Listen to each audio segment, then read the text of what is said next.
Josh Allen is arguably the best quarterback in the NFL, let alone the best player in the entire league, but somehow he was massively overlooked, received 0 Division I scholarships out of high school, and was forced to take the road least traveled to stardom. This is the rise of Josh Allen. Road to the NFL. Josh Allen grew up in Firebaugh, California, on a 3,000-acre cotton farm, where he and his family lived for quite a long time. In high school, Josh attended the closest school in his area, and graduated from there in 2014. During those high school years, Josh tried hard to sell his football talents to Fresno State. His father even tried to convince their former head coach, Tim DeRuyter, to offer his son a scholarship. Still, he opted otherwise. Allen didn't receive a single scholarship offer during his high school playing days. He only garnered actual attention from San Diego State, but only as a preferred walk-on. However, Allen didn't want to accept the invitation because their head coach couldn't guarantee he would ever get the chance to see significant playing time. Many recruiting experts have stated that they believe the reason why Josh Allen received little college interest was partly his fault. For example, he didn't attend a single elite quarterback camp. Instead, Josh played multiple sports, making his schedule too busy. Many believe that if he had strictly focused on becoming a great quarterback, he might have gone to a top-tier college like Alabama or Ohio State. During this same time frame, Allen had an obligation to help his family. He would help out around the cotton farm and assist his mother with the restaurant she owned and operated in the city. But that's not all that was on his plate. Josh was also a member of the National FFA organization through high school and received multiple awards for his agricultural work.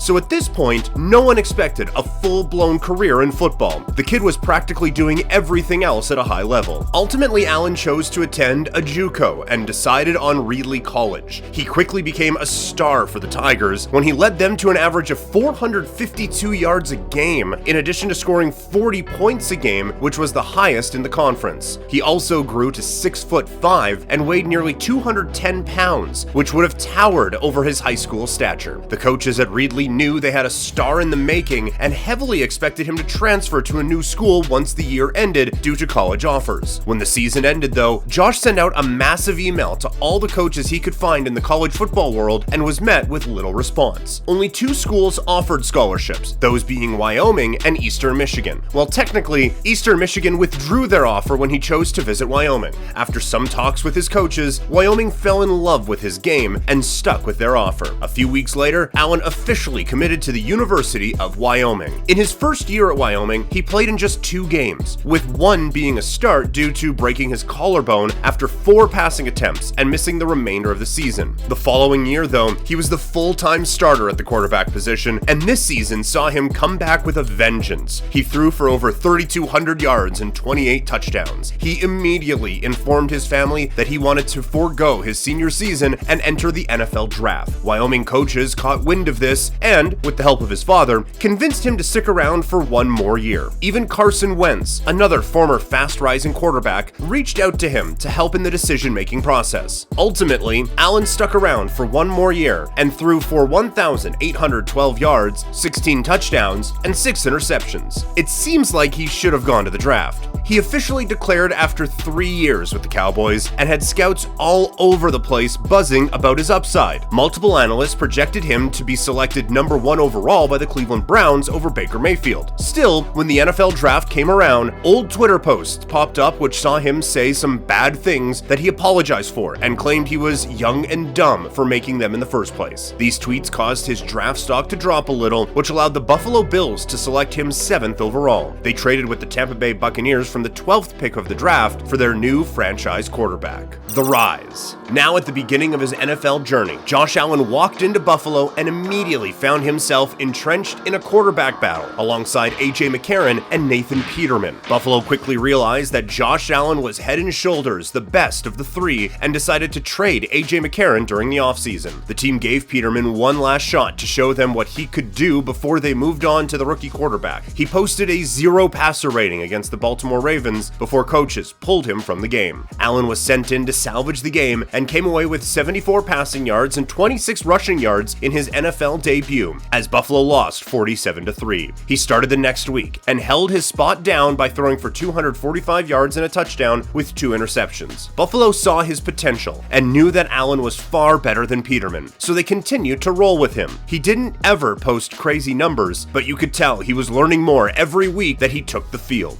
Buffalo didn't end that year great, but Allen led all quarterbacks in the NFL with 8 rushing touchdowns. Still, he did post the worst completion percentage with 53%. Josh Allen also became the first quarterback in Buffalo history to lead the team in passing and rushing yards in the same season. So out of the gates, Josh showed how great he was as a dual threat, even if nothing special came out of his rookie season. Buffalo officially named him their opening day starter the following year, and even named him a team captain. He did great to start the season by leading Buffalo to a flawless 3-0 start. Still, he had a rough game against the New England Patriots, but bounced back later in the year to put up another strong performance. Across the board, it was easy to see that he was more comfortable in the pocket than before and improved his numbers with each contest. For example, he threw for 256 yards and 3 touchdowns against the Miami Dolphins. One of the highlights of the season was when they beat the Pittsburgh Steelers to clinch a playoff berth for the first time since the turn of the century. He didn't play during the final regular season game because it didn't matter much for Buffalo. He ended the season with 3,089 yards, 20 touchdowns, and 9 interceptions, on top of 109 carries for 510 yards and 9 rushing touchdowns. Oh yeah, and he was also incredibly clutch. Allen led the league with 4 fourth-down comebacks and 5 game-winning drives. However, it should be noted that he continued to struggle with his completion percentage after posting the league's worst again at 59%, even though it was a significant improvement from his rookie year. Moving into the postseason, Buffalo faced the Houston Texans in the wildcard round. Allen did great at the start of the game and helped them to a 16-0 lead going into the second half. Unfortunately, Houston returned to the game and forced overtime as Allen and the Bills couldn't score and lost at the end. It was still not a bad game for them, as he became the 3rd player since 1975 to have 200+ passing yards, 40+ rushing yards, and 15+ receiving yards in the same game. Superstar status. After tasting defeat in the playoffs for the first time, it didn't sit well with Allen, as he couldn't live with this wild card loss to the Texans, which flipped a switch in him at the start of the next season.